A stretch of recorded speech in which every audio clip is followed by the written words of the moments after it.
और fan club का अध्यक्ष बनकर जाता था, क्योंकि ऐसे लोग रोज रोज नहीं मिलते जो पद से बड़े नहीं अपने व्यक्तित्व से बड़े बन जाते हैं।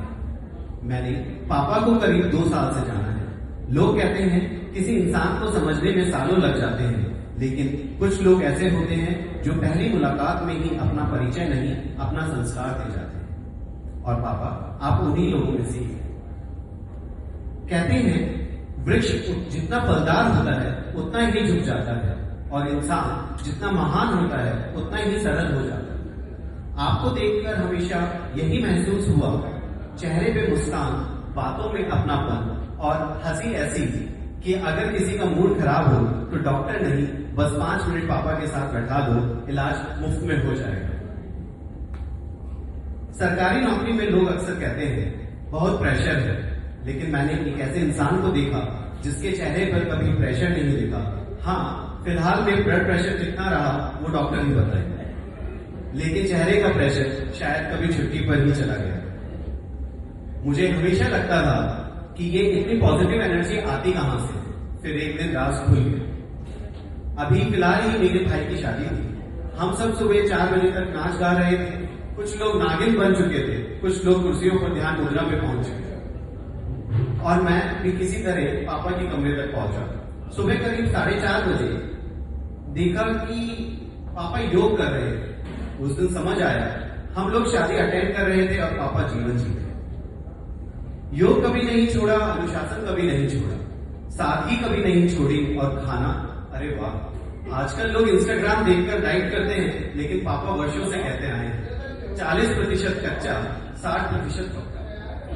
इतना वैज्ञानिक फॉर्मूला तो आजकल फिटनेस इन्फ्लुएंसर भी सब्सक्रिप्शन देकर बताते हैं।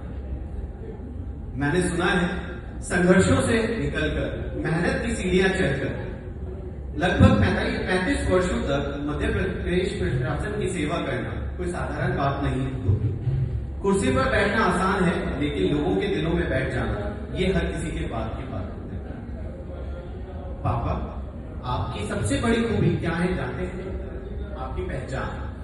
आपका पद नहीं, आपका व्यवहार है। आपके पास ग्राउंड रियलिटी की जो समझ है वो किताबों से नहीं, जिंदगी से मिलती है। इसलिए शायद लोग आपको अधिकारी कम, अपना आदमी ज्यादा मानते। अब बात करते हैं आज के सबसे संवेदनशील मुद्दे की, रिटायरमेंट। वैसे मैं रिटायरमेंट शब्द से थोड़ा असहमत हूं, क्योंकि मुझे नहीं लगता पापा रिटायर हुए, बट सरकार की नौकरी खत्म हुई और परमानेंट पोस्टिंग घर पर हो गई, और रिपोर्टिंग ऑफिसर है मम्मी, जो यही भाई है। अब अटेंडेंस भी यही लगाएंगी, लीव अप्रूवल भी यही होगा, और परफॉर्मेंस रिव्यू भी। और अगर कभी पापा बोले आज दोस्तों के साथ बाहर जा रहा हूं, अंकल साथ में ही है, तो अप्रूवल मिलने की संभावना सरकारी फाइल से भी कम है।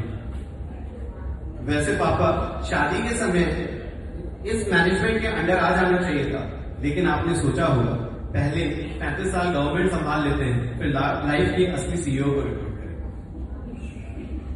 अब समय है फाइलों से ज्यादा फैमिली को समय देने का, मीटिंग से ज्यादा यात्राएं करने का, ऑफिस की घंटी छोड़कर मम्मी की घंटी सुनने का। और बिलीव मी, ये वाली नौकरी प्रमोशन नहीं देती, सीधे एक्सपीरियंस देती।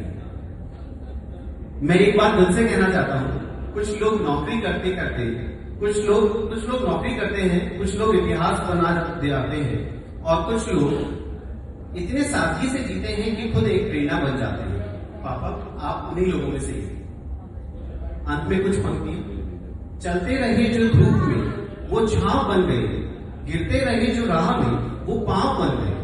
पद तो एक दिन छूट ही जाता है साहब, पर जो लोगों के दिलों में बस जाए वही जीवन की असली पहचान हो। पापा 35 साल की सेवा को मेरा शत-शत नमन। ईश्वर आपको स्वस्थ रखे, लंबी आयु दे, ढेर सारी यात्राएं दे, और सबसे जरूरी मम्मी के साथ इतनी खूबसूरत यादें दे कि आने वाला साल आपकी जिंदगी के सबसे सुनहरे साल बन जाए। सेवा निवृत्ति नहीं, आपके जीवन के स्वर्णिम अध्याय की हार्दिक शुभकामनाएं। धन्यवाद।